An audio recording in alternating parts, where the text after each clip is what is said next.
یەکێتی ئەوروپا و بەریتانیا تەنیا 5 هەفتەیان لەبەردەست ماوە بۆ جێبەجێکردنی برێگزت بە تەواوەتی. بڕیارە گفتوگۆکان بە فەرمی بە شێوەی ڕوبەڕوو دەست پێ بکەنەوە.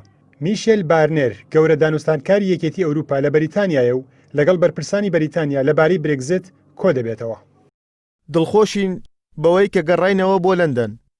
کارەکانمان بەردەوامن و پێویستمان بە ئارامی و سووربوونە لەسەر شتەکان. هەردوو تیمی بەریتانیا و یەکێتی ئەوروپا دەبێت بەر لە سیوێکی کانونی یەکەم بگەن بە ڕێکەوتن و خاڵەکانی برێگزت جێبەجێ بکەن. هەردوو لە هەوڵ دەدەن بگەن بە ڕێکەوتنێک لەبارەی پەیوەندیە بازرگانیەکان.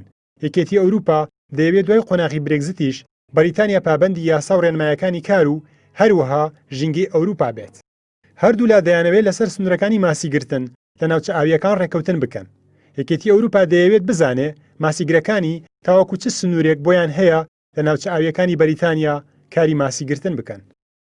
بەریتانیا دەڵێت لە دوای ڕێکەوتنەکە یاسا و ڕێنمایە بازرگانیەکان و چالاکی سنوورە ئاویەکانیش لە کۆنتڕۆڵی خۆیاندا دەبێت و پارێزگاری لە سەروەری وڵاتەکە دەکەن.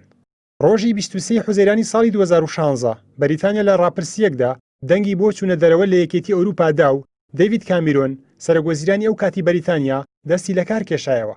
لە ڕۆژی 24 تەمووزی 2020 بۆریس جۆنسن بووە سەرۆکوەزیرانی وڵاتە و ڕایگەیاند لە کاتی خۆیدا بە ڕێکەوتن یان بەبێ ڕێکەوتن لە یەکێتی ئەوروپا دەچنە دەرەوە.